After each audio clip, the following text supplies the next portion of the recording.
the time comes, I fly away to my home. When the time comes, I fly away to my home.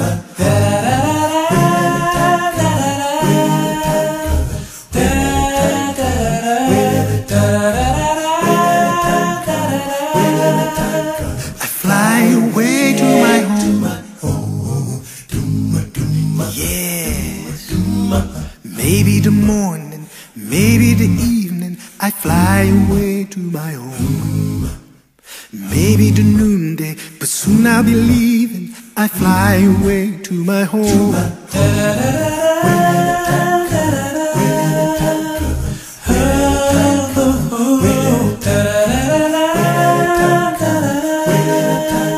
I fly away to my home. Wanna be ready, I gotta be ready to fly away to my home. My house is in order, my faith holding steady. I fly away to my home.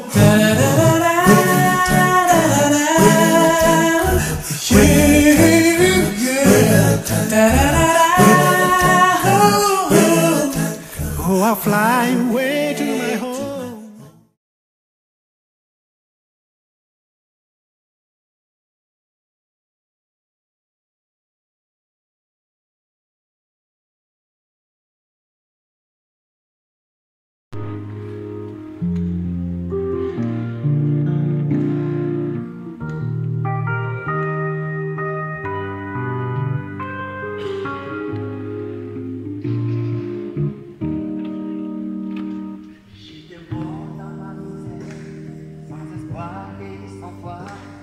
Et tu vins pour me sauver. Roulant sans le péché, sous l'iniquité, tu pris ma place, me racheter. Tout mon désir est de chanter la puissance de la croix. Tu t'es donné pour l'humanité. Oh, sauveur, rédempteur. Mon désir est de chanter la puissance de la croix. Tu t'es donné pour l'humanité. Oh, sauveur, rédempteur. Tout mon désir est de chanter la puissance de la croix. Tu t'es donné pour l'humanité. Oh, sauveur, rédempteur. Autorité, domination, principauté, tu dépouillas. Publiquement, tu les vivras, triomphant sur la croix. Quand je contemple la croix, je peux lire ton amour infini, mon sauveur.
Nous prions. Seigneur notre Dieu, nous te remercions de nous avoir permis d'être avec toi en ce moment où nous allons partager ce moment de prière. Merci car nous sommes de pauvres pécheurs, mais tu nous as rendus des privilégiés. Tu as fait de nous des privilégiés d'être encore en vie en ce moment. Nous te disons merci pour cela. Nous te prions également de nous pardonner pour tous nos péchés, car nous sommes impurs.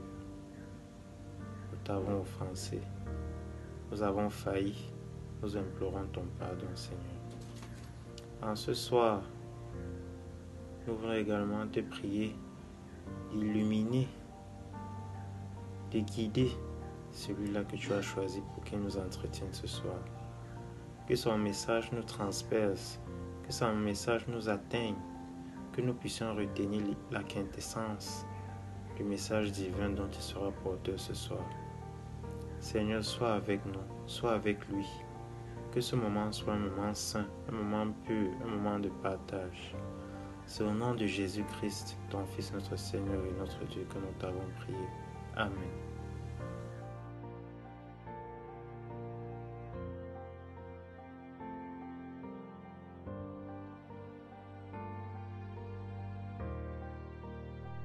Salam alaikum. Je suis très heureux de vous savoir nombreux scotchés à ce programme. Je suis fier que vous ayez du temps à donner au Seigneur, à écouter sa parole, cette parole qui sauve. Cheikh Mahmoud, un jeune de Bagdad, un jeune commerçant de Bagdad, était fou amoureux de son épouse, une adorable épouse qui lui avait donné 2 enfants.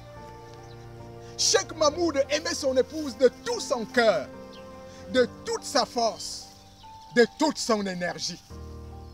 Dans ce foyer de Bagdad régnait un nirvana total. C'était un foyer agréable, un foyer où on pouvait aller se reposer et tirer les leçons d'amour entre un homme et une femme.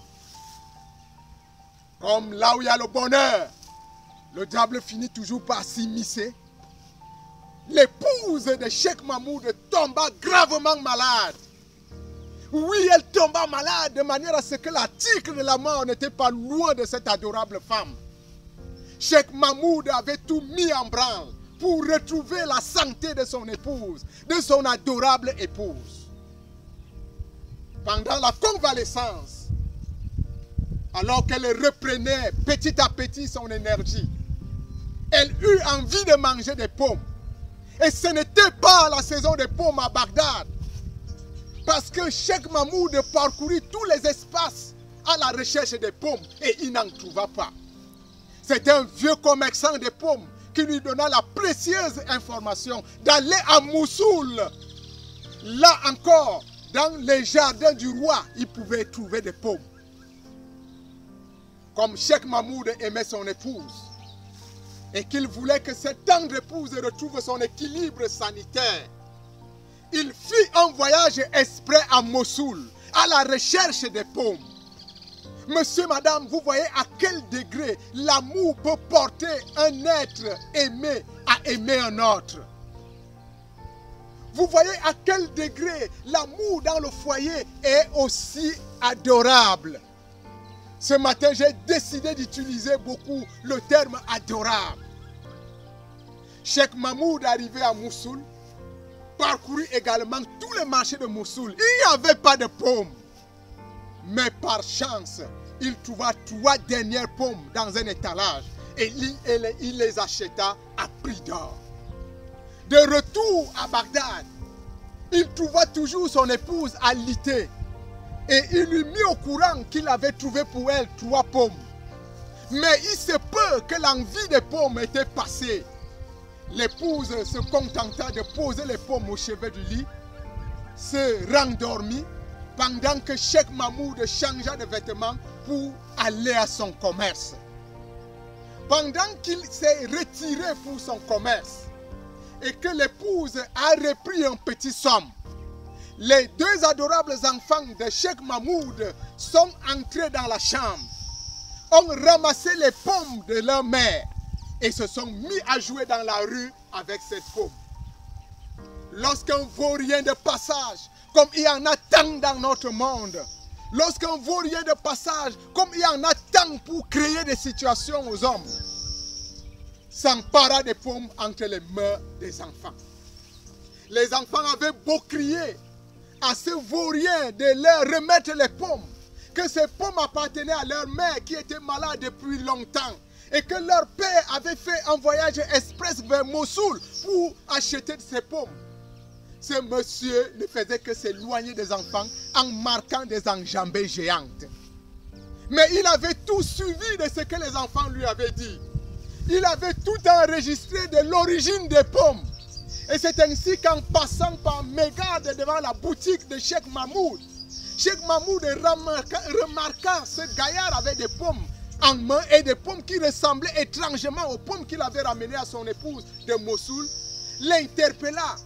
Le gaillard s'arrêta à distance à la question de savoir comment lui il avait fait pour avoir des pommes. Le gaillard répondit, j'étais chez mon amoureuse qui a faim et était malade parce qu'elle voulait tout simplement que son mari aille lui chercher des pommes.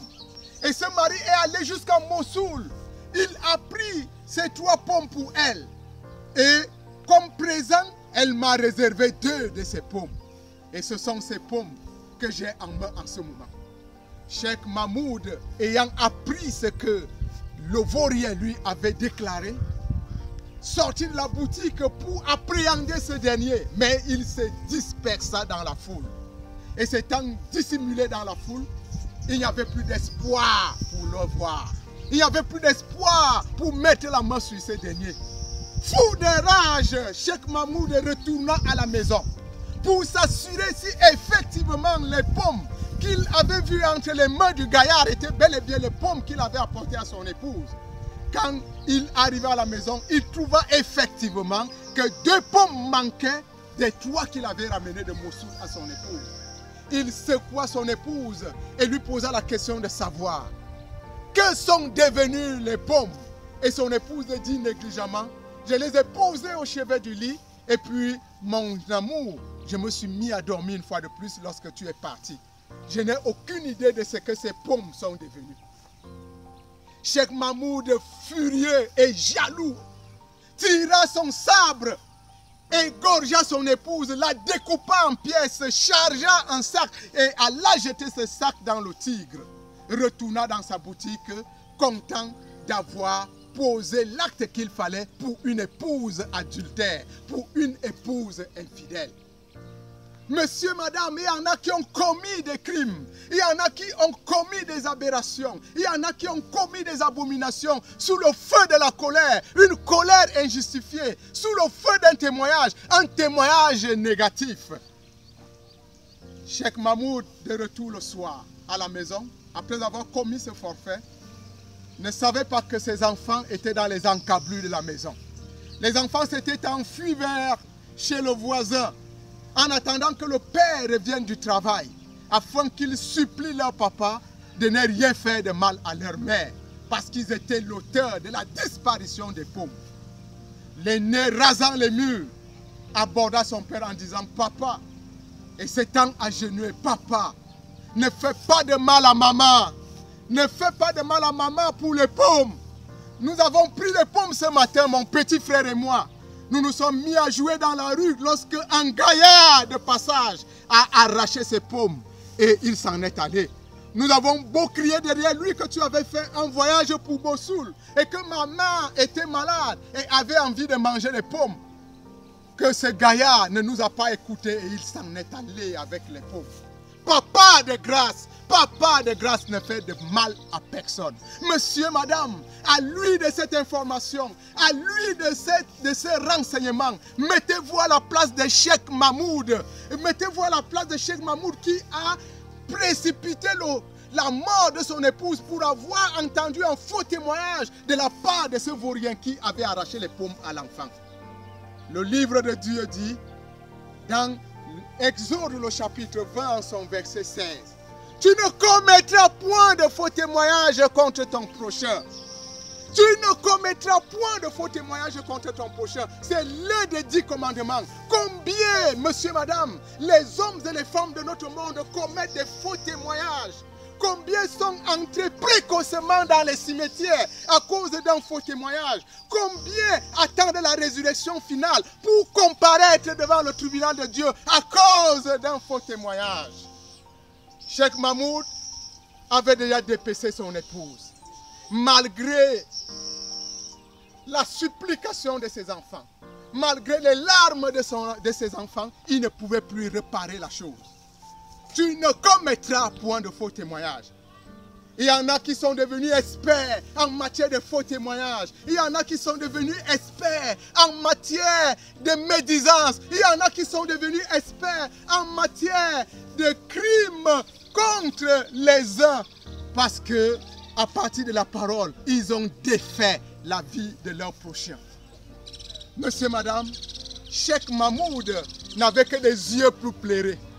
Cher monsieur et madame, Cheikh Mahmoud ne pouvait plus réparer cette histoire. Le conseil que l'Église, ou alors la Bible nous donne aujourd'hui, l'Église étant Jésus-Christ bien sûr, c'est d'être toujours tempérant, de cultiver la maîtrise de soi et de ne pas prendre une information dès lors qu'elle est décochée. Parce qu'il y a des informations venimeuses, il y a des informations qui vous amènent à commettre des crimes. Il y en a qui sont pleins dans les maisons d'arrêt, condamnés à des peines à perpétuité, non compressibles même quand ils auraient déjà passé 50 ans dans ces maisons, à cause de ce qu'ils ont reçu des informations et tout de suite, sans les vérifier, ils se sont mis à poser des actes iniques, des actes abominables. Ils n'ont que toute leur vie pour regretter, comme Cheikh Mahmoud à Bagdad a regretté d'avoir lui-même immolé son épouse parce qu'il avait entendu quelqu'un lui dire: c'est mon amoureuse qui m'a offert les primes, qui m'a offert les pommes et je les ai gardées pour aller déguster dans mon particulier. Tu ne commettras point de faux témoignages, c'est le péché mignon de notre monde. Mais toi qui écoutes ce message, arrête définitivement de participer aux faux témoignages.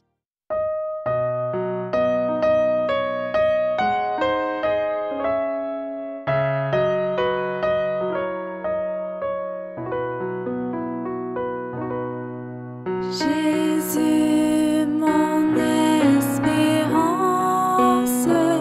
Jésus, mon seul trésor, je mets ma confiance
Éternel notre Dieu, nous te rendons infiniment grâce, gloire, majesté, honneur pour ce que tu ne cesses de faire pour nous.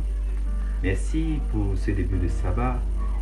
Merci parce que tu as permis que ton serviteur ce soir, Père éternel, puisse nous rappeler ce que nous lisons tous les jours et nous ne mettons pas en pratique. Nous devons éviter de faire de faux témoignages envers notre prochain et envers ton Saint nom. Reste et demeure avec nous et permets que cette parole puisse pénétrer dans nos cœurs et que nous puissions la mettre en pratique. Accorde-nous tes grâces. En Jésus que nous t'avons prié, que seule ta volonté soit faite. Amen. Amen.